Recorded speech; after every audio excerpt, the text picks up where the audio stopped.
Coming up on Arirang News, South Korea again reports more than 1,000 new cases of COVID-19 after a decline the past couple of days. Officials say plans for vaccine rollout will be ready by the end of this month. President Moon takes a ride on South Korea's new low-carbon high-speed train. The new model goes into service tomorrow and was developed using local technology to reduce carbon emissions. And South Korean stocks surge on the first trading day of the year. The benchmark Kospi up almost 2.5% to a new record close. We've got an expert on with the details. It's 5 p.m. here in Seoul. Thanks for tuning in to Arirang News. I'm Devin Whiting. An outbreak of COVID-19 at a detention center in Seoul contributed to a jump in case numbers today. They're back above 1,000. The Prime Minister is saying that plans for rolling out vaccines should be ready by the end of the month. Pan-ji reports. South Korea reported 1,020 new COVID-19 cases on Monday, surpassing the 1,000 mark for the first time in 3 days. Prime Minister Chung Se-kyun said on Monday that vaccination in the country could start as early as next month. He said countries such as US and Europe, where vaccination has already begun, are experiencing difficulties handling the vaccines, as some of the expired doses may have to be thrown away. And that South Korea cannot let the same situation happen when it starts inoculation. Vaccine plans should be ready by the end of this month, which means by January 31st. Of the Monday's locally transmitted cases, more than 70% came from the Greater Seoul area. This is largely due to a mass outbreak at the Dongbu Detention Center in Seoul, with more than 1,000 cases linked to the outbreak. Another mass cluster infection has also been seen at a nursing home in Gwangju City as well, with 65 people testing positive in just 2 days. Recent cluster infections at nursing homes and correctional facilities were mainly because they were crowded and enclosed indoor spaces. He added ventilation is important in preventing the spread of the virus in these kind of facilities, as it is becoming more difficult to open windows with the freezing cold weather throughout this week. There were 19 new deaths on Monday, raising the death toll to 981. Baeun-ji, Arirang News.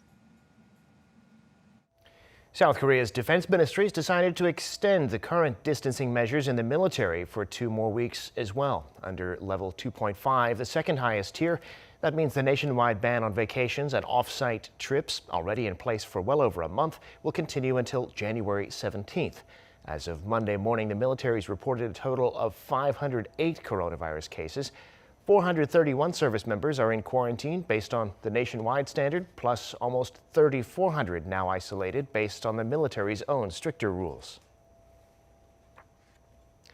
South Korea's Drug Safety Ministry said Monday that it started its evaluation of the COVID-19 vaccine made by AstraZeneca. The AstraZeneca vaccine is the main one being used in the UK and is considered to be inexpensive and easy to store. Generally, in South Korea, it takes more than 180 days to approve a new drug, but the ministry says it aims to finish its evaluation in the next 40 days. This would be the first vaccine to be approved locally, though it'll only be for people 18 and older. The AstraZeneca vaccine requires 2 doses for a full inoculation and is known to have an efficacy of 70 to 90%.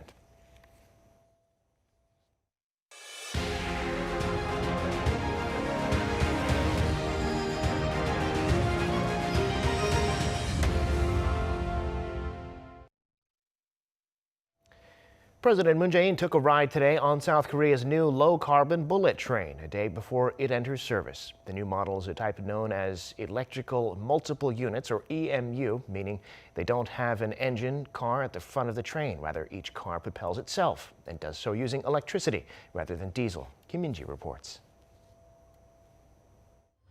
South Korea plans to replace all of its passenger trains with low-carbon models by 2029 as part of reducing emissions. That's according to President Moon Jae-in, who took a test ride Monday on the country's first EMU train, or electric multiple unit, his first economy-related on-site itinerary of 2021. Named KTX-EM, an acronym that in Korean means link, it emits only 70% of the CO2 pumped out by diesel locomotives, or just 15% of that produced by cars. 우리에게 도로가 20세기 경제 발전의 동맥이었다면 21세기 경제와 사회 발전의 대동맥은 철도입니다.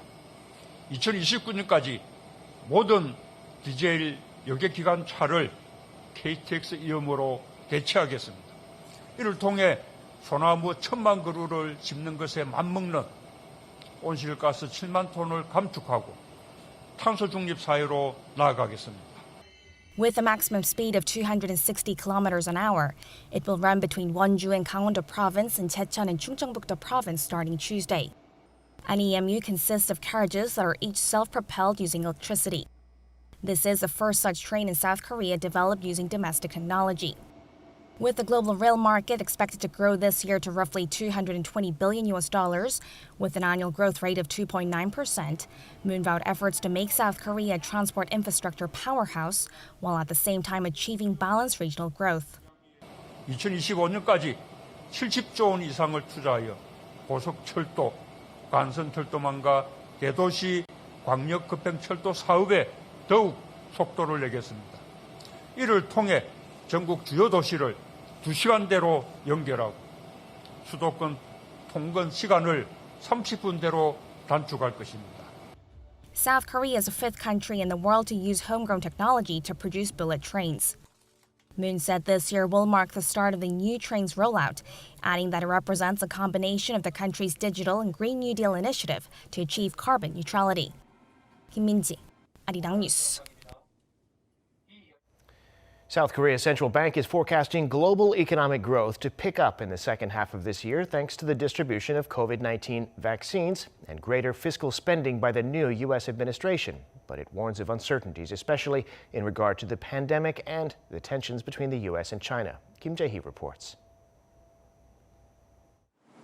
The Bank of Korea says 7 major factors will determine the direction of the world economy in 2021.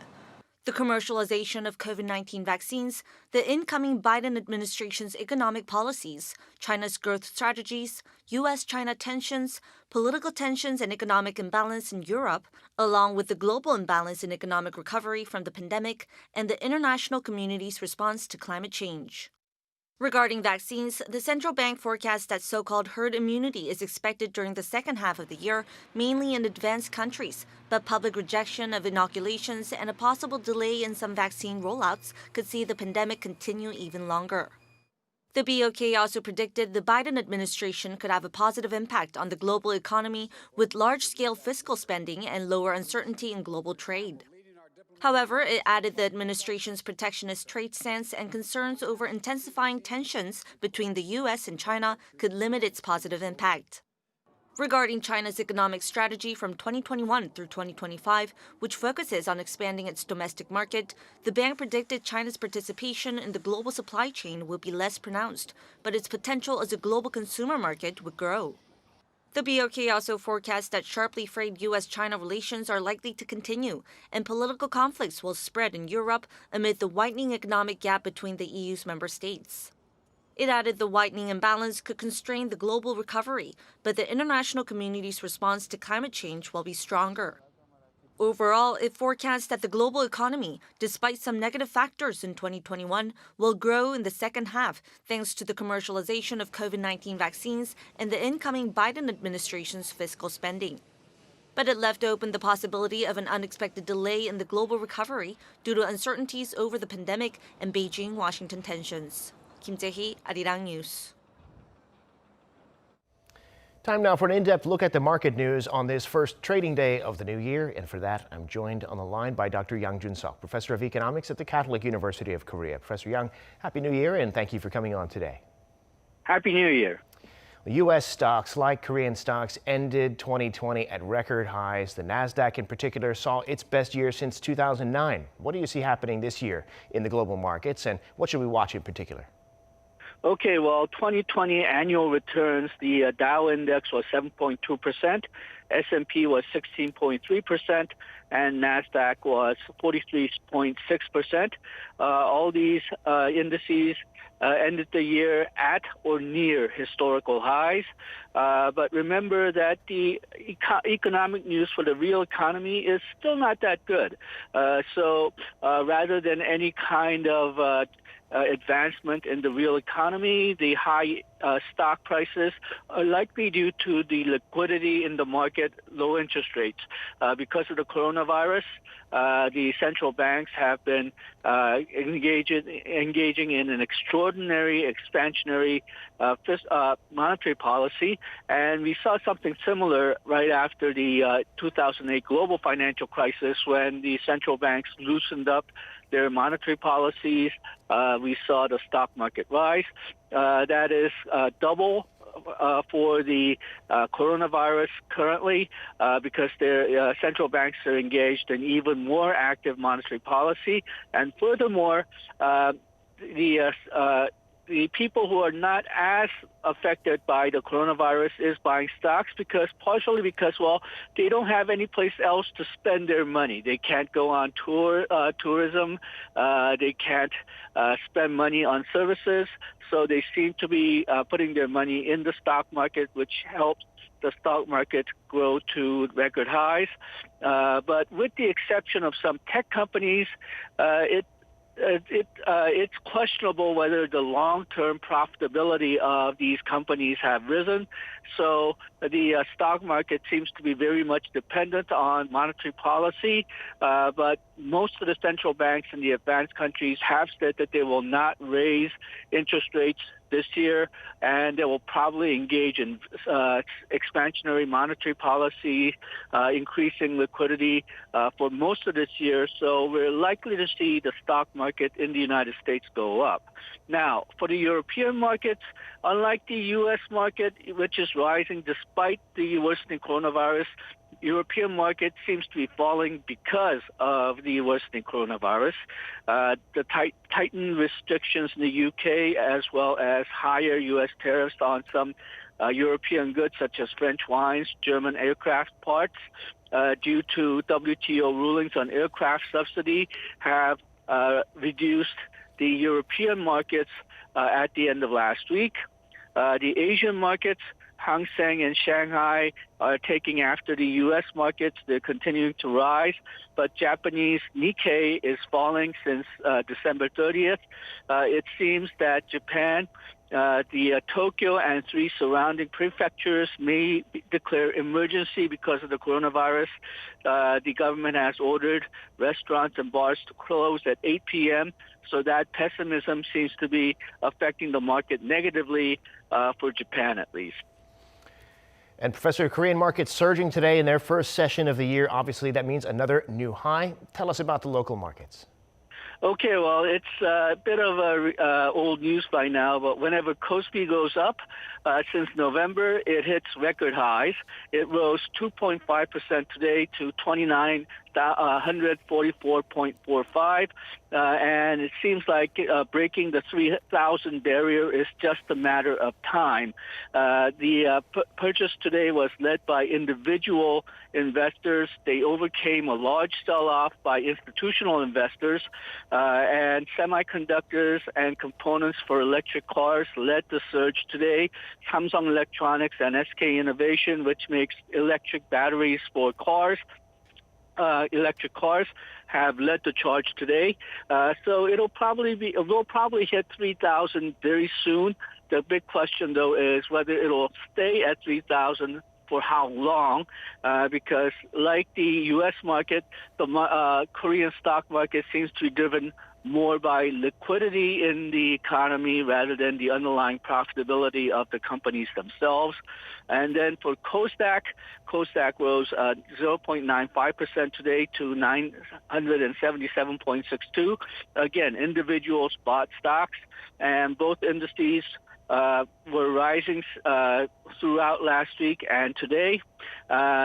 And for completeness sake, Kospi in 2020, the returns were about 35%.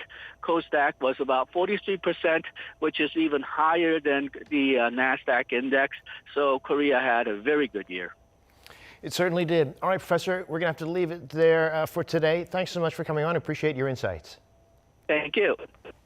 Now, to make it easier to use for foreigners, the city of Seoul now has its website available in 100 languages. There used to be only 6 of them available, but Seoul is using Google to translate it into the many non-English languages used by the country's non-Korean residents, such as Nepali and Vietnamese.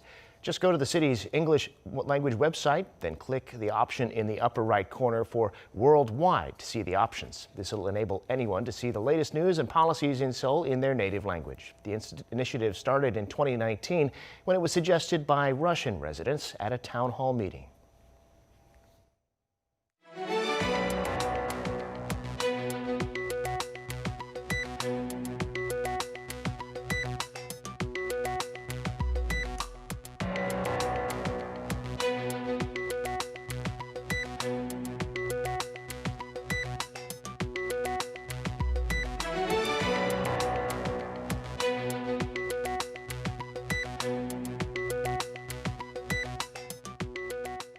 That brings us to the end of this newscast. Thank you for watching. More live news coming your way at 7 p.m. Korea time.